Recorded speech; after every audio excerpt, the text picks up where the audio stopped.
Unfortunately, if it was addressed sooner, it wouldn't have gotten to the extent that it is.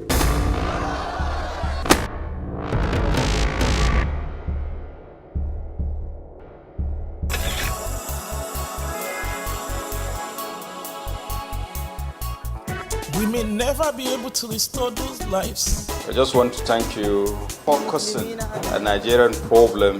Men or women, young or old, Christian or Muslim. Let me first and foremost commend this production. I saw your passion and your commitment there. It was non-stop.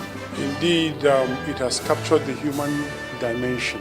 It's really very important to understand that Boko Haram is not Nigeria, and Nigeria is not Boko Haram.